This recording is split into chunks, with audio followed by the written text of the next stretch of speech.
우리가 첫 번째로 읽은 이 사도행전 본문은 누구는 바울의 복음을 듣고 믿고 누구는 그 동일한 복음을 듣고도 믿지 않은 것의 차이가 무엇인지를 알려주는 중요한 구절입니다. 즉, 누구는 동일한 복음을 들어서 믿어 그리스도의 영생을 얻고 그 동일한 복음을 들었음에도 불구하고 누구는 그렇지 않는 것에 근본적인 차이를 일으키는 것이 무엇인가를 말해주는 구절입니다. 그것은 48절에 영생을 주기로 작정된 자는 다 믿더라에서 말하는 바처럼 하나님의 작정하심이 그 차이를 만들어낸다는 것입니다. 또 두 번째 요한복음의 구절도 동일한 의미를 담고 있습니다.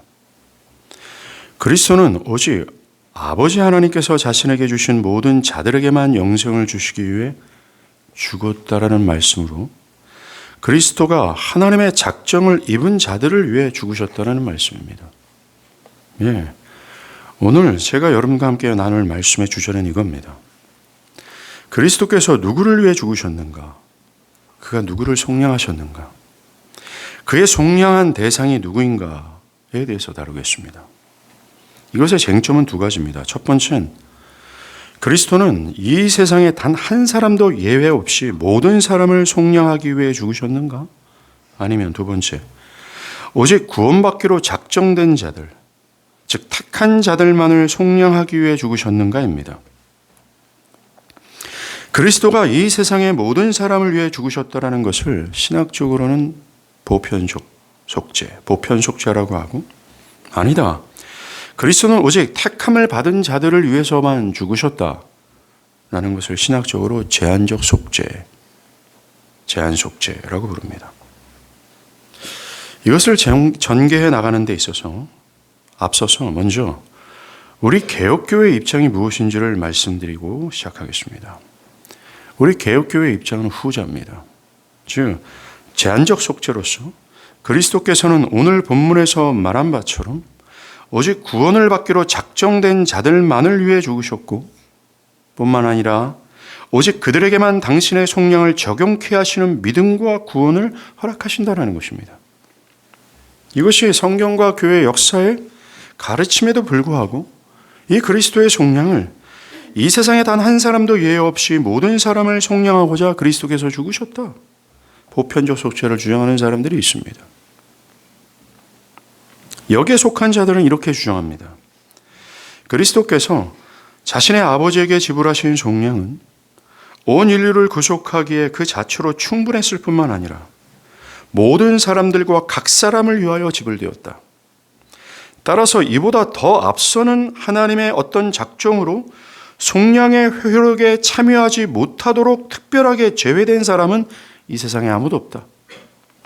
그리스도께서 죽으심의 공로로 하나님을 온 인류와 더불어 화목하게 하셨으므로 이제 그리스도의 공로 때문에 하나님께서는 자신의 진리와 공의로부터 그 어떤 비난도 받지 않으시면서 저주 아래 놓여져 있는 죄인들과 더불어 은혜의 언약을 체결하시고 비준하실 수 있으시며 또한 그렇게 하기를 원하신다. 이들의 주장은 이렇습니다. 첫 번째, 그리스도는 하나님의 계획에 따라 모든 사람을 위하여 죽으셨기 때문에 그의 죽음으로 속량의 효력에 참여하지 못하도록 특별하게 제외된 사람은 이 세상에 존재하지 않는다는 것입니다. 그리스도는 모든 사람을 대신하여 죽었고 모든 사람들의 유익을 위한 죽음이었으며 나아가 그리스도의 죽음으로 하나님은 단 한 사람도 제외되지 않고 모든 사람을 항상 은혜롭게 대해주기로 굳게 결심하셨다는 겁니다. 또 이들은 그리스도가 구원을 얻은 사람이나 멸망하는 사람들을 위해 모두 행위언약의 율법에 대해 속량하셨기에 이제는 그 행위언약의 불순종 때문에 정죄를 받을 사람은 아무도 없다라는 것이죠.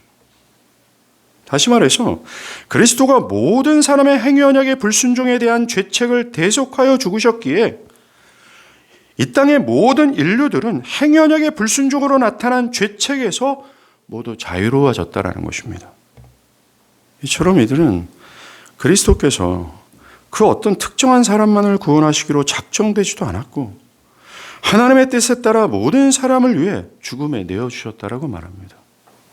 나아가 이들은 그리스도께서는 어떤 특정한 사람들만 구원을 얻을 수 있도록 그 정도로 확실하게 믿음과 구원을 획득해 주지 않으셨다. 그리스도가 모든 사람을 위해 속량하셨기에 작정된 사람들에게만 믿게 하시고 작정되지 않았다, 믿는 것이 아니고 작정되지 않았다 할지라도 믿음으로 구원을 얻도록 그리스도는 모든 사람을 위해 죽으셨다라는 것입니다. 그리스도가 모든 사람을 위해 속량하셨기에 작정된 사람만 믿게 되는 것이 아니다. 작정되지 않는 사람이라 할지라도 믿음으로 구원을 얻을 수 있도록 그리스도는 모든 사람을 위해 죽으셨다라고 말합니다. 안타까운 것은 이 개혁주의 진영에서도 이런 보편 속죄를 옹호하는 사람들이 늘고 있다는 것입니다. 이들은 하나님이 그리스도를 이 땅에 보내실 때 택함을 받지 못한 사람이나 택함을 받은 사람에 대한 특별한 목적을 가지고 아들을 보내신 것이 아니다. 그리스도가 모든 사람들에게 똑같이 구주가 되도록 하는 것이 하나님의 의지였다라고 주장합니다. 심지어 이들은 어떤 특정한 개개인만이 구원이 획득되도록 의도되지도 않았고 다만 모든 사람이 구원을 얻을 수 있는 가능성이 의도되었을 뿐이다라고 생각합니다. 이들이 이렇게 주장하는 이 근저에는요, 기저에는 모든 인류를 향한 하나님의 사랑을 나타내려는 목적으로 이 교리를 받아들이고 자신들의 설교에 이러한 견해를 채택하고 있습니다. 박애주의가 그 의도에 깔려 있다는 것입니다. 이들은 이렇게 주장합니다. 인류의 죄의 비참함이 동등하고 보편적이기 때문에 그 인류를 비참함으로부터 자유케 하려는 하나님의 긍휼도 우리 모두에게 동등하기 때문에 하나님께서 우리를 위하여 획득해 주시고 우리에게 제공해 주시는 구속 은혜 역시 동등하고 보편적이어야 한다라고 말합니다. 이들은 여기서 멈추지 않고 그리스도께서 모든 사람을 위하여 자신의 믿음으로 구원을 받아들이고자 하는 모든 사람들에게 구원의 길을 활짝 열어주셨다는 겁니다. 그리스도의 죽음으로 말미암아 모든 장애물들이 제거되었기 때문에 구원에 참여할 수 있는 길이 모든 사람들에게 동등하게 열렸다는 것이죠. 그래서 모든 사람이 구원을 받을 가능성이 있는 상태에 한 채의 차이도 없이 동등하게 놓여져 있다는 것입니다.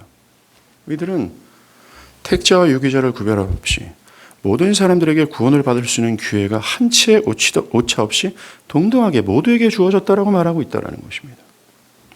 그리스도께서 구원의 가능성을 열어놓으셨고 구원의 걸림돌이 되는 이 죄를 제거하셨기 때문에 누구든지 믿는다면 그 구원을 획득할 수 있다라고 가르치고 있다는 것입니다. 이들의 주장을 가만히 들여다보면 그리스도의 속량은 단지 죄라는 장애물을 제거하는 것으로서 모든 사람들에게 영생을 얻을 수 있는 길을 여신 것 정도로 여긴다는 겁니다. 그리스도의 죽음이 단지 한 사람도 예외 없이 모든 사람이 구원을 얻을 수 있는 가능성을 여신 것 정도로 취급합니다. 그리고 구원의 처음과 과정과 그 끝이 하나님의 주도적인 주권 안에서 이루어지는 것이 아니라 사람의 선택과 결정에 의해 구원이 이루어진다라고 주장하는 것이죠. 심지어 하나님께서 작정하셨다 해도 인간이 믿음을 선택했다면 구원을 얻을 수 있다고 말합니다. 그래서 이들은 하나님의 완전한 주권을 약화시키고 인간의 의지를 더 강화하고 있다는 것을 느끼게 됩니다. 즉 하나님을 약화시키고 인간을 상승시키고 있다는 것이죠. 이것에 반대하는 개혁교회의 견해는 그리스도의 속량은 하나님의 작정에 따라 일정한 사람들에게만 주어졌다고 말합니다. 그리스도께서는 택하신 자들만을 속량하시고 자기를 제물로 바치기를 기뻐하셨고 결국 죽음이라는 배상과 함께 자기의 전부를 주셨다라는 것이 개혁교회의 주장입니다. 철저히 작정된 자들만을 위하여 죽으셨고 작정된 자들에게만 회개와 믿음과 성령을 허락하시어 구원을 얻게 하신다는 겁니다. 그리고 우리가 두 번째로 읽은 요한복음 17장의 주님의 말씀처럼 하나님께서 작정하셔서 그리스도에게 주신, 그리스도에게 속한, 택함을 받은 그 누구라도 기필코 한 사람도 잃어버린 바 되지 않고 그들은 그리스도의 속량함을 받을 뿐만 아니라 그리스도께서 획득하신 믿음과 회개와 성령을 받아 영생을 얻게 하신다라는 것입니다. 속량이 보편적이냐 제한적이냐라는 쟁점은 그리스도를 이 땅에 보내실 때 하나님이 가진 의도와 목적이 무엇이냐, 자신을 죽음에 내어주신 그리스도의 의도와 목적이 무엇이냐라는 문제입니다. 과연 그리스도가 모든 사람들의 구주가 되기 위해서 이 땅에 오셨고 모든 인류를 위해 죽으시고자 하는 목적으로 오셨는가? 아니면 오직 구원을 받기로 택함을 받은 자들만을 위해 죽으시고자 이 땅에 오셨는가? 라는 것입니다. 그런 목적인가? 반대자들은, 하나님 아버지와 그의 아들은 어떤 특정한 무리들만을 위해 속량을 계획하셨거나 그것을 위해 고난받지도 않고 모든 사람들을 목적으로 그렇게 하셨다고 말합니다.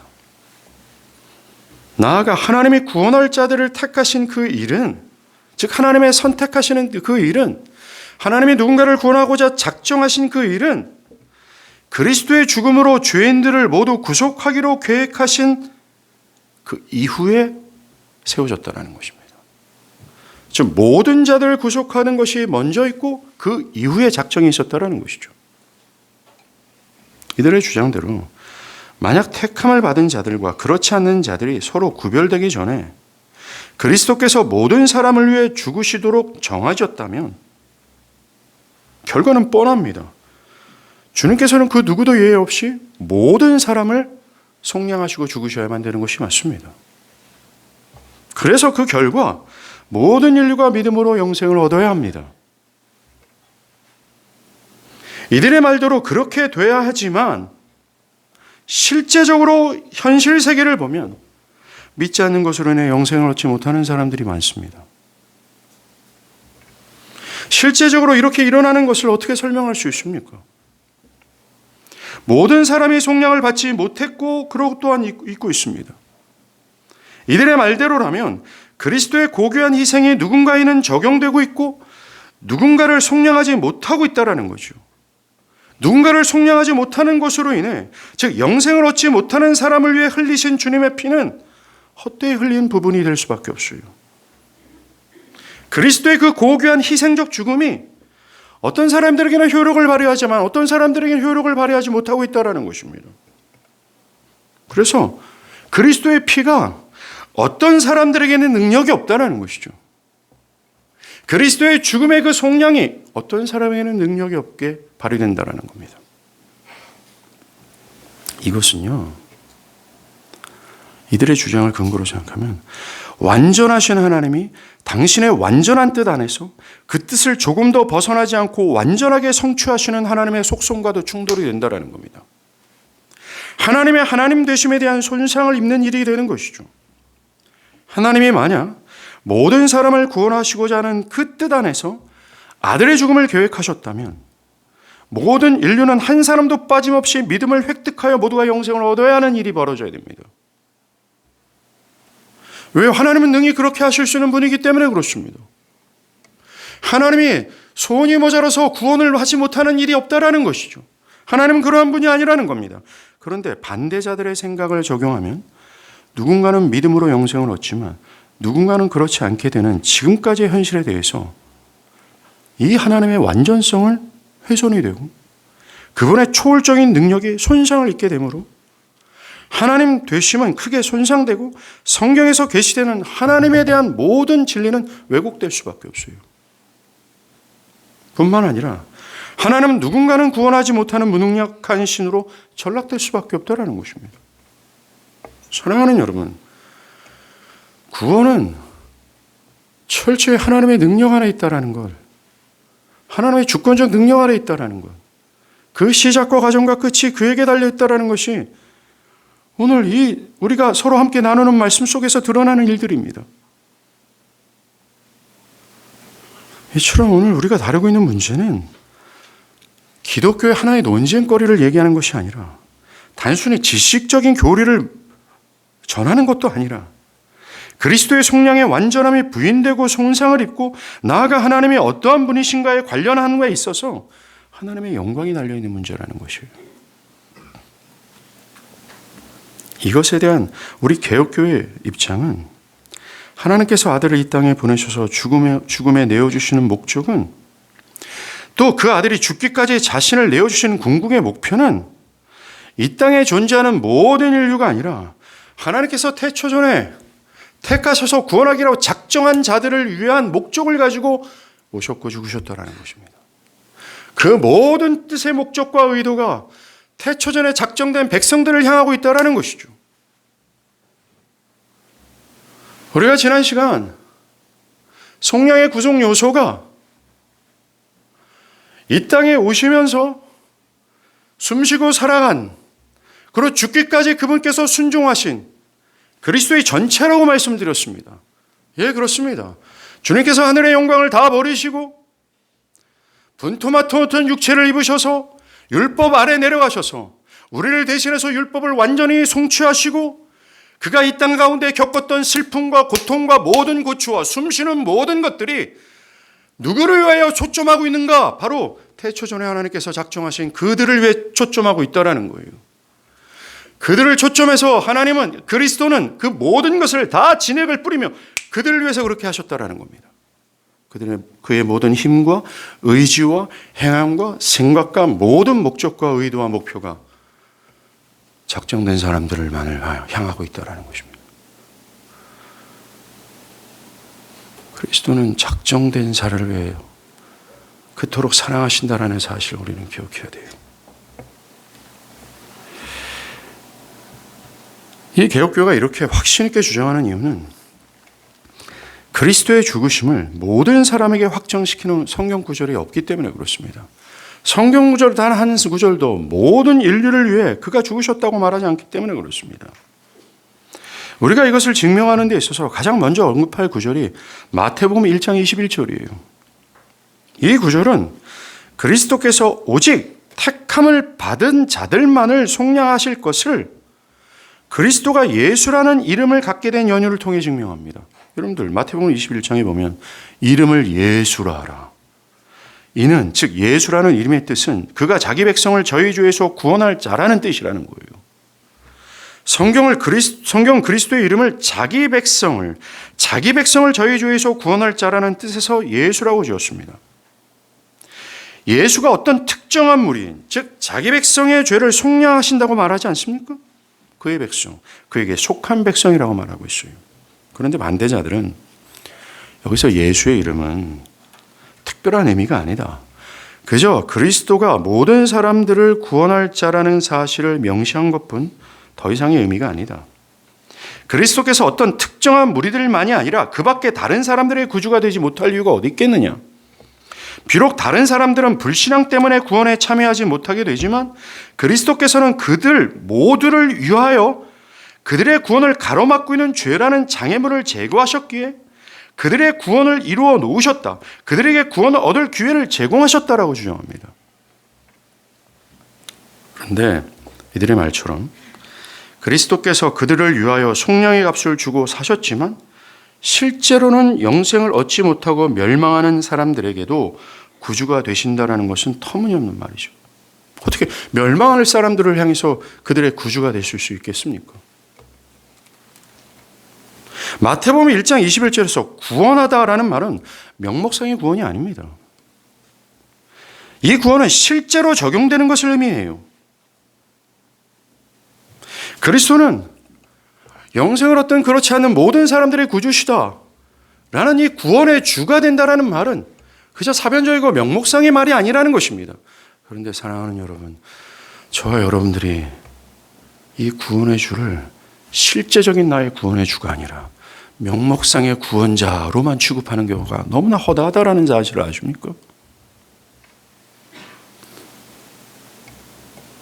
그리스도를 예수라 이름하고 부르는 이유는 단순히 그리스도께서 자기의 백성의 구원을 가로막고 있는 장애물을 모두 제거하셨기 때문이 아니라 또한 명목상의 구주가 되기 위한 것이 아닙니다. 예수라고 이름을 지은 이유는 그가 자기 백성을 위하여 자신의 죽음으로 속량하시고 나아가 그들 각각에게 친히 그 속량을 믿음으로 적용시켜 주심으로써 자기 백성들을 실제로 구원하시는 분이시기 때문에 그렇습니다. 죽으셨을 뿐만 아니라 믿음의 주가 되시는 주님께서 죽음으로 획득한 믿음을 택함 받은 자들에게 주기까지 함으로 말미암아 구원하시는 실제적인 구원자라는 의미입니다. 그리스도는 믿는 자의 실제적인 예수, 실제적인 구원자예요. 단순한 명목상의 구원자가 아니라는 것입니다. 저와 여러분이 이것을 믿는다면 그리스도는 우리의 실제적인 예수, 구원자라는 사실을 기억해야 돼요. 그가 우리의 죄를 속량하시고 죽으셨다라는 사실 또한 믿어야 합니다. 실제로 그렇게 하셨다라는 것이죠. 나아가 그가 우리에게 믿음을 주시어 영생을 얻게 하시는 구원의 주가 되신다라는 사실을 확신해야 합니다. 명목상의 그리스도인이 되지 마십시오. 명목상의 그저 유사 그리스도와 같은 모습의 상태로 있지 마십시오. 여러분의 구원자는 예수고 예수는 예수로 말미암아 여러분들은 실제적으로 속량함을 받았다는 사실을 기억하셔야 돼요.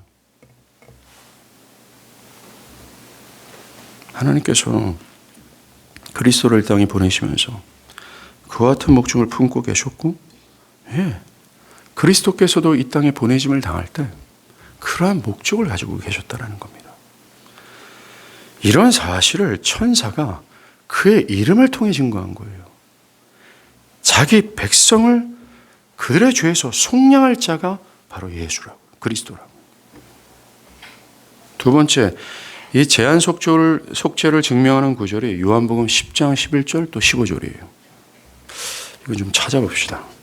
좀 길어서요. 요한복음 10장 11절입니다. 요한복음 10장 11절이에요.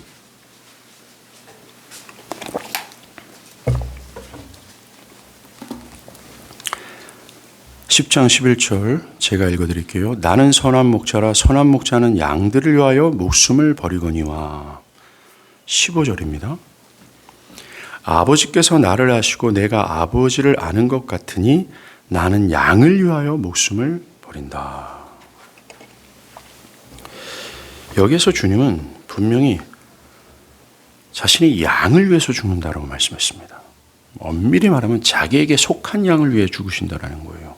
제가 이렇게 말씀드리는 이유는 요한복음 10장을 쭉 말씀을 읽다 보면 그리스도는 자기 음성을 듣고 자기를 따르는 양을 언급하셨습니다. 자신이 잘 알고 깊이 사랑하고 있는 양들에 대해서 말씀하셨습니다. 다른 양들과 구별하여 자신이 인도하여 한 목자 아래 한 떼를 이루고 만들어야 하는 양들에 대해서 말씀하셨습니다. 그러면서 주님은 이런 특정한 양을 가리키면서 이 양을 위하여 내가 목숨을 내어준다라고 말씀하시기 때문에 그렇습니다. 나아가 주님께서 자신의 목숨을 내어주시는 양들은 영생을 소유하게 될 것이다. 아무도 그 누구도 아버지의 손에서 그들을 빼앗아내지 못할 것이다라고 선언하셨습니다. 마치 목자가 자기에게 속한 양들을 다 품을 수 없을 정도로 그 많은 양들을 품고 기필코 지켜내고자 하는, 기필코 안식으로 인도하고자 하는 의지가 돋보이는 말씀을 하고 계시는 거죠. 그래서 이 요한복음 10장에서 말하는 양은 모든 인류가 아니라 특정된 자라는 사실을 우리는 분명히 알 수 있습니다. 오늘 우리가 읽은 사도행전의 말씀처럼 택함을 받은 자들은 영생 얻기로 영원전부터 작정되었을 뿐만 아니라 시간 속에서 실제적이고 효과적인 부르심을 받아 구원을 받기 때문에 그래요. 여러분들, 작정된 사람들은요, 그 자신도 알지 못하고 그 누구도 알지 못하지만 오직 하나님만 알고 계시지만 분명히 그들은, 그 작정된 자는 어느 때에 우리는 하나님의 때라고 말합니다. 그 누구도 알 수 없지만 하나님의 때에 주의 복음의 절규를 듣고 그것을 중심으로 수용하고 회개하고 그리스도를 믿음으로 속량함을 받아 그리스도라는 목자의 한 떼를 이루게 되어 있어요. 그런데 여기에 대해 반대하는 자들은요, 여기서 양은 택한 자들만을 의미하는 것이 아니다. 이들은 만약 이 양이 택자들이라면 그들은 그리스도의 죽음으로 속량을 받기 전에도 그의 양이 되어 있어야 하지 않는가라고 말합니다. 성경의 주장은 그렇습니다. 태초전에 택함을 받은 자들은 그리스도의 피로 실제적으로 구원을 얻기 전에도, 그들이 믿음을 통해 구원을 얻기 전에도 그의 양이고 그의 백성이라는 거예요. 그들이 거듭나기 전에도 작정된 사람은 그에게 속해는 양이라고 말합니다. 그가 실제로 믿음으로 그리스도를 믿고 영생을 얻기 전에도 작정을 받은 자들은 그의 백성이라고 말합니다. 엄밀히 말하면 속량이 필요한 그의 백성, 속량이 필요한 그의 양이라는 거죠. 그런데 반대자들은 이 사실을 믿지 못하고 주님이 말씀하시는 이 양들은 아직 믿음으로 영생을 얻지 못한 상태이기 때문에 그의 양에 속할 수 없지 않는가. 그래서 이 양은 특정한 무리가 아니라 그 양은 단순히 구원을 받아야 될 모든 인류를 지칭하는 것이다 라고 말합니다. 그러하기에 요한복음에서 그리스도께서 자기의 양을 위해 목숨을 내어주셨다라고 할 때 그 양은 단순히 모든 죄인들을 의미할 뿐이다. 주님은 특정한 무리가 아니다. 모든 사람을 위해 죽으셨다라고 생각합니다.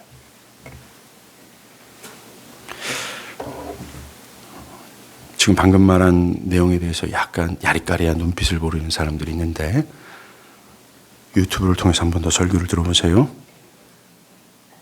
그러나 여기에 대해서 우리는 비록 현 시점에서 믿음으로 영생을 얻지 못한 상태에 있더라도 하나님의 작정하심에 따라 그들은 이미 그리스도의 양이 되어 있다라고 말합니다. 아직 실제적으로 믿음으로 구원을 받지 못한 상태에 있더라도 말이죠. 모든 택함을 받은 자들은 하나님의 작정하심으로 이미 양이 되어 있다라는 것입니다. 이미 그들은 오늘 우리가 읽은 요한복음 17장의 말씀처럼 그리스도에 의해서 구속된 바 되려고 하나님에 의해서 그리스도에게 주어진 상태에 있다라는 거예요. 비록 그들이 실제적으로 그리스도의 양떼에 속하여 있기 이전이었지만 하나님의 작정에 의해서 그들은 그때 이미 그리스도에게 주어진 바 되어 있다라는 것입니다. 여러분들, 하나님의 주권적 작정이 얼마나 위대하고 큰지를 알게 됩니다. 요한복음 17장 24절에서 주님은 아버지여 내게 주신 자도 나 있는 곳에 나와 함께 있어 라고 말씀하십니다. 요한복음 6장 39절에 나를 보내신 이의 뜻은 내게 주신 자 중에 내가 하나라도 잃어버리지 아니하고 마지막 날에 다시 살리는 이것이다 라고 말합니다. 현재 살아가는 사람들 중에 아직 예수를 믿음으로 속량함을 실제적으로 받지는 않았지만 누구는 알 수 없죠. 누구든지. 하나님이 태초전에 작정하신 그 사람들은 이미 그리스도의 양이 되어 있고 결국 주님은 그들을 하나도 빠짐없이 당신 안에서 속량 죄사함을 얻게 하신다라는 거예요. 그들이 현재 그들의 모습은 비록 강팍하고 고집스러워서 복음을 저항하고 있다 할지라도 그가 그리스도 안에 주어진 자라면 시간 문제일 뿐 기필코 영생을 얻게 된다는 것입니다. 우리가 이것을 확신할 수 있는 이유는 우리 구원의 주가 되시는 우리 주 예수 그리스도께서 이렇게 말씀하셨기 때문입니다. 이 얼마나 확실한 약속이고 얼마나 확실한 위로입니까? 하나님은 당신이 작정하신 그 사람을 그리스도 안에서 결코 누구도 잃어버리지 않으십니다. 무능력하지 않으십니다. 그는 완전하신 하나님이십니다. 그가 흘리신 속량을 위해서 흘리신 피는 완전한 효력과 가치를 두고 있습니다. 절대로 그 어느 부분에서 헛되이 흘린 피가 될 수 없다라는 것이죠. 그리스도는 완전하게 이기시고 완전하게 성취하시며 완전하게 그 일을 하실 수 있는 속량의 주가 되신다라는 거예요. 그래서 바울이 로마서 8장 28절에서 30절에 말합니다. 우리가 하나님이 미리 하신 자들을 또한 그 아들의 형상을 본받게 하기 위하여 미리 정하셨으니, 미리 정했다, 지금 택했다, 작정했다라는 거예요. 또 미리 정하신 그들을 또한 부르시고 부르신 그들을 또한 의롭게 하시고 의롭다 하신 그들을 또한 영화롭게 하신다라고 말합니다. 시작이 작정에 있어요. 시작이 작정에 있다라는 것, 즉 그들의 행위를 근거하지 않습니다. 그들의 믿음도 근거하지 않습니다. 그들의 선한 것도 그들의 상태도 근거하지 않아요. 우리를 기필코 영화롭게 하셔서 새 에덴으로 갖게 된 그 완전한 구원의 모든 뿌리요 근거는 유일하게 하나예요. 작정에 있다라는 거예요. 작정에 있다라는 사실은 하나님이 우리를 구원하는 데 있어서 우리의 의지와 선택과 믿음과 행위가 다 왁스처럼 녹아내리고 하나님의 전적인 은혜만이 작용하신다라는 것입니다. 지금 반대자들이 말하는 것처럼 인간이 조금 더 여기에 기여할 틈이 없다라는 거예요. 동시에 작정된 자는 기필코 된다라는 말씀을 하시는 겁니다. 주님이 먼저, 우리 구원의 주가 되시는 주님이 먼저 작정된 자들 중에 단 한 사람도 내가 잃어버리지 않을 것이다라는 것, 그게 내가 온 목적이야 라고 말씀하실 정도였다라는 것. 그리고 오늘 사도 바울은 그 말씀의 근거를 가지고 미리 정하신 자들은 기필코 영원롭게 될 거라고 선언하고 있습니다. 그 누구도 라고 말하고 있어요. 그 누구도 라고 말할 때 여러분 자신도 포함된다는 것을 기억하십시오. 여러분들이 짓는 죄와 여러분들의 불신과 여러분들의 낙담은 하나님의 작정에 조금 더 건들 수 없다는 사실을 기억하십시오. 여러분은 여러분들의 구원에 조금 더 기여할 수 없고 여러분들의 구원을 무너뜨릴 수 있는 힘도 없어요. 여러분들의 죄악은 하나님의 작정하신 그 구원에 있어서 조금 더 효력을 발휘하지 못합니다. 기필코 끌고 가시는 거죠.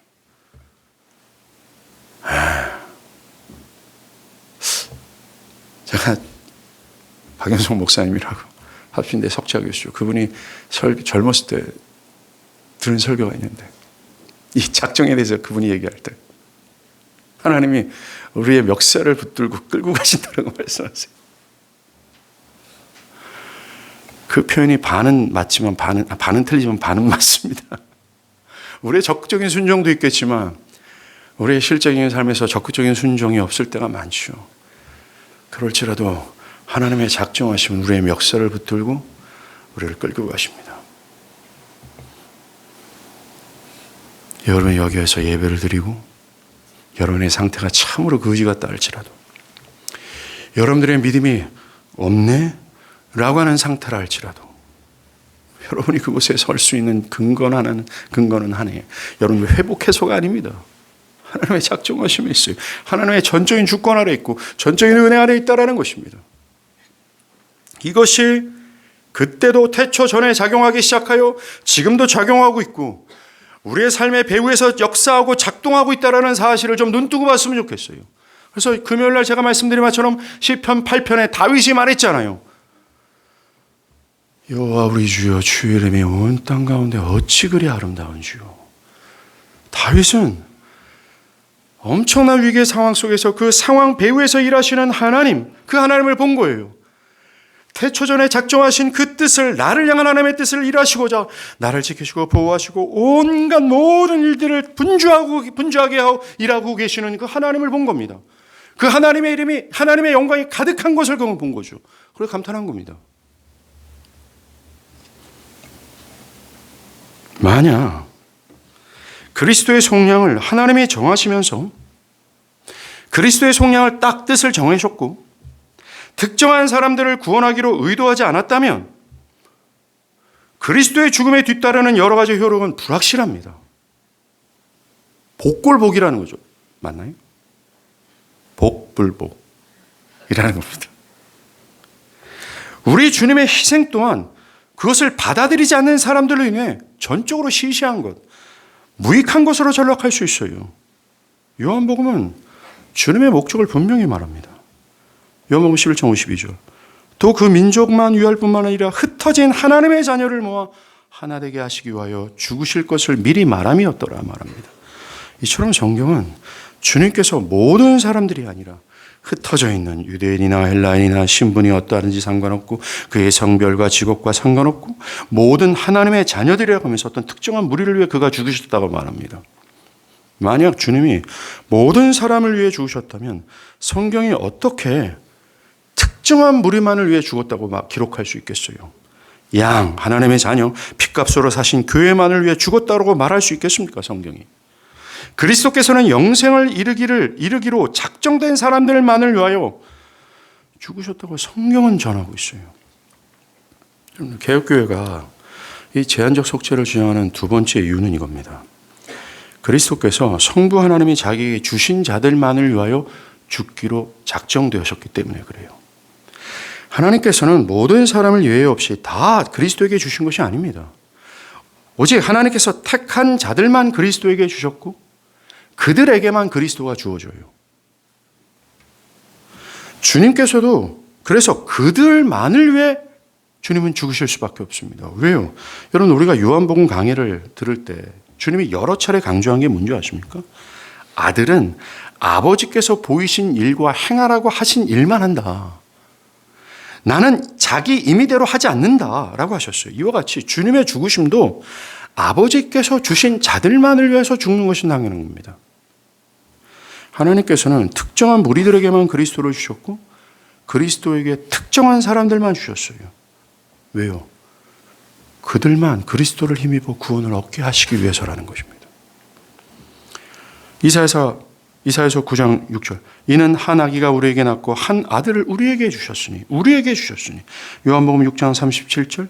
아버지께서 내게 주시는 자는 다 내게로 올 것이요 내게 오는 자는 내가 결코 내어 쫓지 아니하리라. 예, 그리스도는 어떤 무리를 받으셨어요. 또 어떤 무리는 그리스도를 받았습니다. 매우 확실한 것은 그리스도에게 주어진 사람들이요 모든 인류가 아니라 우리라고 하는 어떤 특정한 무리라고 가리키고 있습니다. 요한복음 17장 6절은요, 이 구별을 확실하게 해요. 요한복음 17장 6절, 세상 중에서 내게 주신 사람들에게 내가 아버지의 이름을 나타내었나이다. 그들은 아버지의 것이었는데 내게 주셨으며 그들은 아버지의 말씀을 지켰나이다. 주님은, 우리 구원의 주가 되시는 주님은 아버지께서 세상에 있는 많은 사람들 중에 주신 자들이라고 말합니다. 확실히 구별짓고 계십니다. 이에 대해서 이 반대자들이 또 얘기합니다. 우리가 주장하는 바는 그리스도가 모든 사람에게 무조건 주어졌다는 뜻이 아니라 조건적으로 주어졌다는 것이다. 그 조건은 구원을 믿음으로 받아들이고자 하는 사람들이면 반드시 구원을 얻게 하는 조건이다. 그런데 모든 사람이 구원을 믿음으로 받아들이는 것이 아니기 때문에 그리스도께서 모든 사람을 위해 주어졌다고 할지라도 믿음이라는 조건을 충족시키지 않는 사람들은 당연히 그것에서 아무런 유익을 얻지 못한다고 말합니다. 이들은 계속 반복해서 얘기하는 게 구원이 그리스도가 모든 사람을 위해 죽으셨다 할지라도 그리스도가 모든 사람에게 주어졌다 할지라도 이 전제는 같아요. 그런데 끝에 말미가 다릅니다. 인간의 의지와 선택에 의해서 이것이 변경될 수도 있고 성취될 수 있다라고 말을 하고 있어요. 그리스도가 모든 사람을 위해 죽었다면 모든 사람이 영생을 얻어야 되고 그리스도가 모든 사람이 그리스도에게 주어졌다면 성경의 말씀대로 그리스도에게 주어진 모든 사람들은 기필코 하나라도 멸하지 말아야 되는데 그렇지 않지 않습니까?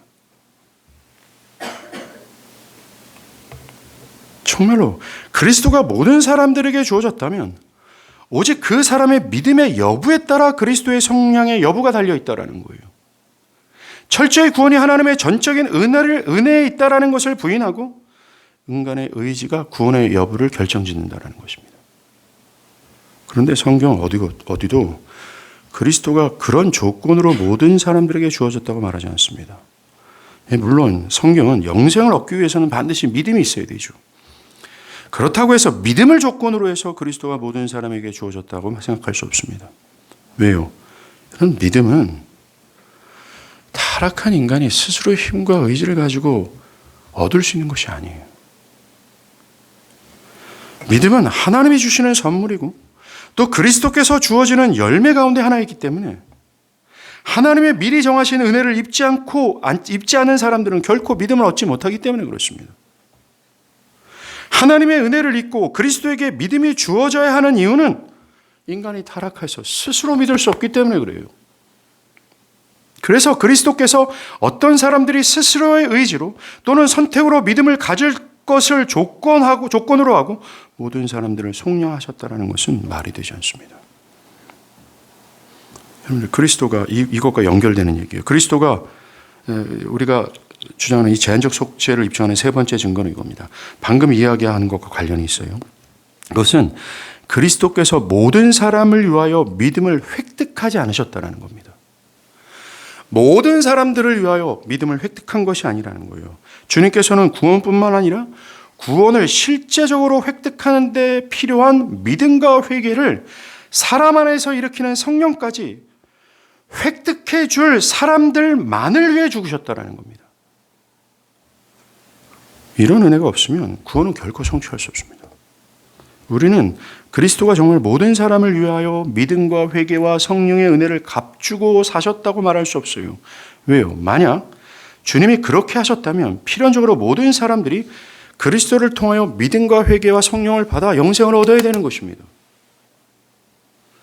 실제로 구원받지 못하는 사람들도 그래야 되는 것입니다. 근데 이게 엄청난 논리가 무너지는 거죠, 이 논리가. 그래서 우리는 오늘 우리가 읽은 본문 말씀처럼 영생 얻도록 작정된 자들에게 그리스도께서는 믿음과 회개와 성령을 그들에게만 주시기 위하여 획득하셨고 그들에게만 주신다라는 것입니다. 히브리서 12장 2절에 보면 그리스도를 믿음의 주요라고 말하잖아요. 믿음의 주인이라고 말합니다. 우리에게 믿음을 맨 처음 심으신 분이 그리스도라는 것이죠. 그래서 당연히 그리스도는 믿음을 값주고 사신 분임이 틀림없습니다. 왜냐하면 그리스도께서 우리에게 주시는 모든 것은 그가 자신의 공로로 우리를 위해 값주고 사신 것이기 때문에 그래요. 즉 그리스도는 자신의 죽음으로 믿음을 값주고 값을 지불하여 값주어 사셨다고 말합니다.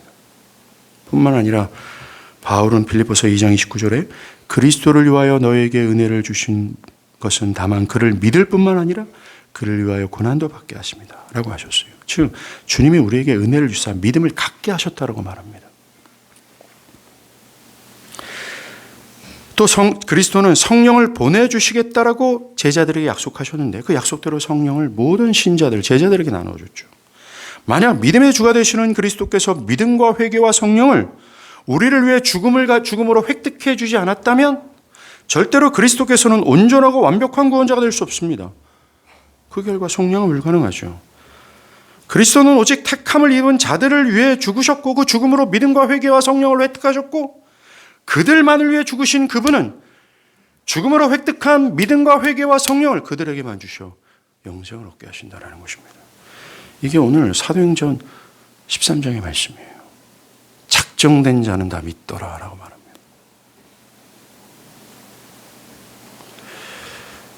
우리가 제한 속죄를 주장하는 또 다른 이유는 자신이 위하여 죽어준 사람들을 향한 그리스도의 비할 수 없는 큰 사랑 때문입니다. 그리스도께서는 자신이 위하여 죽어준 사람들을 지극히 열렬히 사랑하셨습니다. 주님은 친히 친구를 위하여 자기 목숨을 버리는 것보다 더 큰 사랑이 없다 하셨는데 그렇게 하셨어요. 사도 바울도 이렇게 말합니다. 로마서 5장 7절 8절 의인을 위하여 죽은 자가 쉽지 않고 선인을 위하여 용감히 죽는 자가 혹 있거니와 우리가 아직 죄인 되었을 때 그리스도께서 우리를 위하여 죽으심으로 하나님께서 우리에 대한 자기의 사랑을 확증하셨다라고 말합니다. 이것을 모든 사람에게 보편적으로 다 적용시킬 수 없어요. 그리스도의 사랑을 말합니다. 여러분들 주님이 가룟 유다보다 베드로를 더 사랑했다고 생각하지 않습니까? 저는 그렇게 확신합니다. 저 영원한 지옥의 형벌에서 하나님의 심판을 받고 있는 사람들보다 저 천국의 보좌에서 영생을 누리고 있는 사람들을 그리스도가 더 사랑했다라고 저는 확신합니다. 그리스도를 모르고 그리스도의 복음을 듣지 못하고 죽은 사람들보다 그리스도의 복음을 듣고 영생을 취한 사람들을 그리스도가 더 사랑한다고 저는 확신합니다. 그런데 만약 반대자들 말처럼 그리스도께서 버려질 자들을 위해서도 죽으셨고 그것은 곧 그들을 죽으셨다면 모든 인류 중 지옥의 형벌로 떨어질 그 사람들을 위해서도 죽으셨다면 그것은 곧 그들을 이루 형용할 수 없는 사랑으로 사랑하셨다라는 말이 됩니다. 그렇다면 이루 형용할 수 없는 사랑으로 사랑했던 사람들을 지옥의 형벌로 어떻게 떨어뜨릴 수 있으며 지옥의 형벌에 있는 자들을 어찌 구원하지 않을 수 있겠습니까? 그러면서 그들을 어찌 이루 형용할 수 없는 사랑으로 사랑했다고 말할 수 있겠어요? 그렇게 지옥의 형벌로 내버려 두실 수 있겠어요? 그를 이루 말할 수 없는 사랑을 하셨다고 하는데 만약 그리스도께서 형용할 수 없는 큰 사랑을 모든 사람들에게 베풀으셨다면 이것은 결국 그리스도께서 지금까지 멸망한 사람들은 물론이고 지금도 멸망하는 자들을 향해 그와 같은 사랑을 품고 계시기에 그들은 언젠가는 구원을 얻어야 한다는 이 비성경적 논리를 만들어낼 수 있습니다. 나가 어떤 사람들은 지옥이 없다라고 말하기까지 하죠. 왜요? 그리스도는 모든 인류를 다 사랑하셨기 때문이라고 합니다. 모든 인류를 이루 형용할 수 없는 사랑으로 사랑하신다고 하셨기 때문에 그렇습니다. 그래서 어떤 사람들은 하나님은 그들도 사랑하시기 때문에 언젠가는 그 구원에 떨어져 10,000년이 지나든 100,000년이 지나든 언젠가는 그들을 구원할 거야 라는 사고방식을 갖게 됩니다. 성경은 절대 그렇지 않습니다. 여러분들 만약에 모든 사람을 위해 그리스도가 죽으셨다면 결국 신자들이나 그들이나 똑같이 그 하나님이 사랑하신다는 거예요. 신자는 주님께서 모든 인류들 중에 나 자신을 그들과 비교할 수 없는 큰 사랑으로 사랑하셨다는 사실을 믿어야 합니다. 이 세상에 도덕적으로 존경받는 사람들보다 나를 더 사랑하시고 인류를 위해 큰 공을 세운 자들보다 나를 더 사랑하시고 성공하여서 많은 것을 베풀고 있는 덕망 있는 사람들보다 나를 더 사랑하시고 내가 나를 봐도 형편없는 나를 그들보다 더 사랑하시고 그 어떤 위대한 자들보다 나를 더 사랑하신다고 생각하셔야 돼요. 그들보다 못한 그리스도 안에서 작정하셔서 속량하셨는지 그들보다 못한 나를 왜 그리스도 안에서 작정하시고 나를 속량하셨는지 그 사랑에 감사해야 되는 것이 마땅합니다. 그리고 성경이 하나님이 우리를 사랑하신 시점을 얘기하거든요. 즉 하나님께서 작정하신 사람들을 사랑하신 시점이 우리가 아직 죄인 되었을 때라고 말합니다. 주님은 어떤 의로운 행위를 해서 사랑한 것이 아니라 그 사랑하는 자가 어떤 공로를 보이거나 죄를 부끄러워해서나 어떤 회개의 조짐을 보였기 때문에 그들을 사랑해서 죽은 것이 아니었습니다. 주님이 작정한 자들을 사랑했던 시점은 죄인 되었을 때였어요. 자신이 죄인됨인데도 느끼지 못하고 부끄러워하지도 않고 심판에 대한 두려움도 없고 철저히 타락의 상태에 있음에도 불구하고 그런 죄인을 사랑하셨다고 할 때 그의 사랑을 우리는 깨닫고 또한 그 사랑으로 그는 죽었어요. 그리스도가 우리를 위해 죽으신 것은 오직 하나님께서 그의 기쁘신 뜻 가운데 먼저 우리를 사랑하사 우리를 구원하시고자 작정하셨기 때문입니다. 이거 외에는 이유가 없어요. 성경이 말하는 걸 들으십시오. 그리스도께서 우리가 죄인 되었을 때 죽으셨다는 것은 자기에게 속한 자들이 어떠하든지 상관없이 그들을 내가 어떻게 하든지 구속한다. 그들을 끝까지 보존하시어 아버지 나라로 들어가신다라는 그의 결의찬 의지가 보인다는 겁니다. 주님은 이 세상에서 여러분이 가장 신뢰하고 의지할 분이 맞습니다. 여러분이 현재 그리스도의 복음을 듣고 믿게 된 것은 하나님의 작정하심 안에서 이루어졌어요.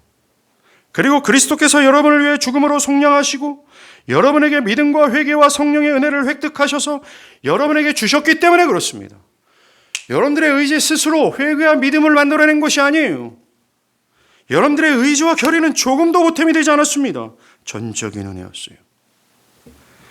그러한 그리스도는 여러분을 현재에서도 잃어버리지 않고 기필코 아버지 품에 안기게 하실 겁니다. 성경은 우리가 그것을 해낸다고 하지 않습니다. 오직 그리스도가 하나님의 작정 안에서 그가 해내신다고 말합니다. 그를 의지하고 신뢰하십시오. 또 자신에게 속한 자들을 위해 죽음으로 속량하셨다라고 하셨잖아요. 여러분들, 그 정도라면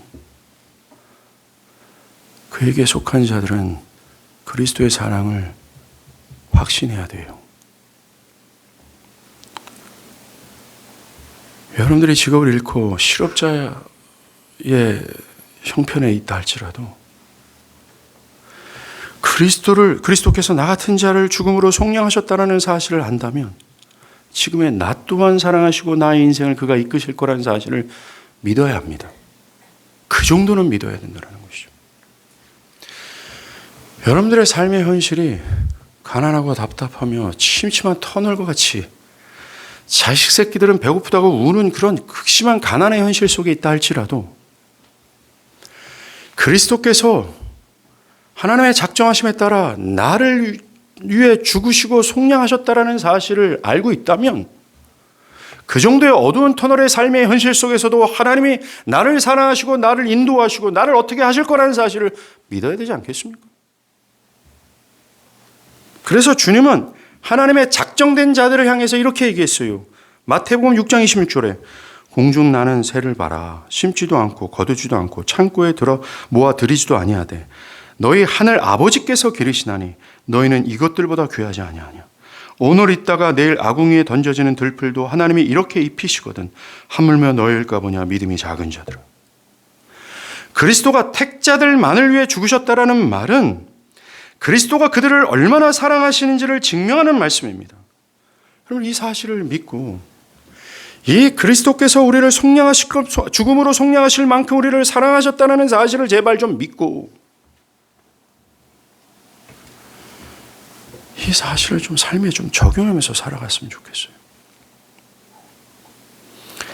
그렇게까지 나를 사랑하신다면 지금의 이 현실 속에서 살아가는 나를 어떻게 인도하실 거라는 그 정도쯤은 믿어야 된다는 겁니다. 기도하시겠습니다.